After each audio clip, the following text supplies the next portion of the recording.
So how many different kinds of varietals are you? Well, right now, on the farm, planting, producing, we got 4 varieties. Okay.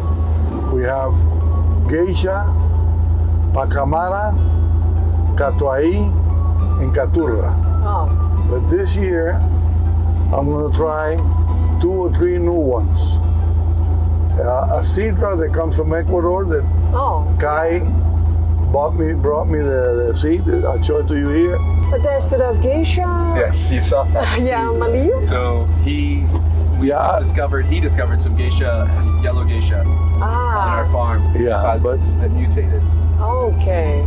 so like in Panama, out of 10 growers, they start because it was a big boom as a grower. Interesting because it's not everything is written on a book. Yes. You have to experiment. The same Yes, thing that's true. we're experimenting with the processing and all that. But coffee, it doesn't matter what the process you do. It has to come good from the farm. I was in Seattle. I moved to Seattle in '92 and started a little alternative coffee company. My dad came to visit in we were 91 there together. He saw the specialty coffee boom, and he got really excited to do our own coffee because when you process your coffee, you get to taste it. Yeah. But generally, you just sell the cherries, and that's what we were doing before. And then in about 6 months, he built this beneficio, which was pretty amazing. Yeah. And it was from the start a specialty coffee only beneficio. So supposedly that it was the first beneficio that was specifically for specialty coffee in Central America. Wow. So when we were doing that, we were doing estate coffees that we sold in the US and in Canada for the most part. So when the price of coffee in '94 was around 60 to 80, we were actually selling coffee here already at $2.50. Oh, that's... Yeah, so that was sort of actually like almost a little bit before Scapi even started because we were cupping and doing that from here for a while. So that's where I learned. Buenos días. Buenos días. Huele bien. Tengo hambre. This was designed to be like when you're on a ship, the bridge, to look at everything. And then That's interesting. so when we first built it, these were lower so you could see the whole The whole patio. Oh, goodness. So because back then it was all wash coffee that we were producing, that was the biggest thing, was how you create the separations and how you do the fermentations. Back then, naturals and aquapulping were seen as biggest thing, was how you create the separations and how you do the fermentations. We started working back then, actually with Intelligentsia for the first time, and this is in the 90s, doing special processing in terms of selection of coffees for them. So we would send them different screen sizes of our seconds and then to decide what it is that they wanted.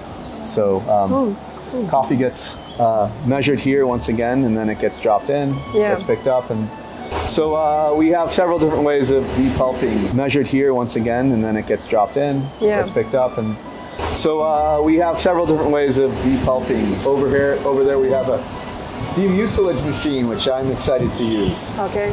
But in essence, these are thirds and fourths that you're seeing here being put in. And then we're doing some special lot fermentation over there on the left-hand side with some coffee that arrived yesterday. And we're lucky because we have spring water that comes from the back of my grandmother's house, excuse me, which is now, she's passed away, but my aunt's. So there's a lot of springs here. So much water that's a little creek. Oh, that's good for beneficial. It is. And then, we'll keep walking around. But this is where we would separate. So here you'd start to get a separation and you'd cut it off and you'd have first, seconds, and thirds back in the day. Now it's more like first and then the rest are grouped together and then selected later. Okay. And if we wanted to, if we get a pick that we really feel that we need to do something different, we can wash it here and then it goes straight into the special tank. Yep. Yeah, so that we can sort of take a look at it going this way. Yeah. So we have geisha, we have Catuai and Caturra and Pacamara here, and we're trying to process more of our Catuai because it turns out really well, but we need our Catuai for the local market so much that it's been hard to get it, so to speak. So most of our coffees here, last year were washed here. This year the difference has been that we have, because we were tight on water and because we saw that the cup difference was actually improved, Yeah. we've actually not been washing our naturals. So like you skip the washing step here. This year we skipped the washing step on most of them, yes. Oh, that's interesting to know. Yeah, it's very important, like you mentioned, the yeast.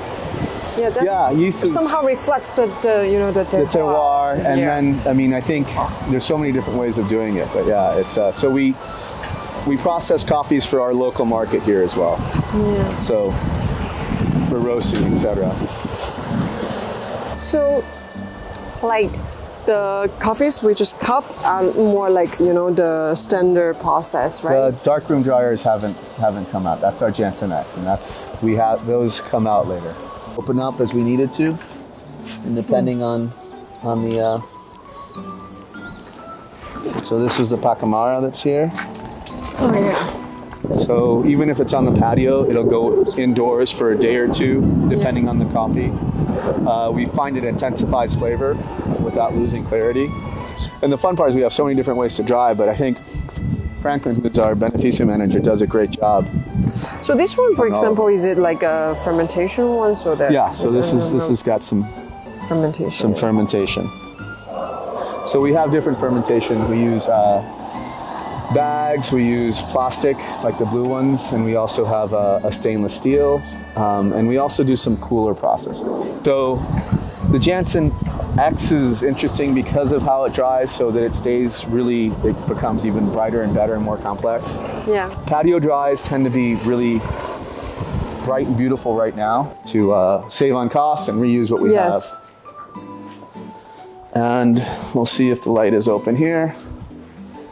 This is our cold room.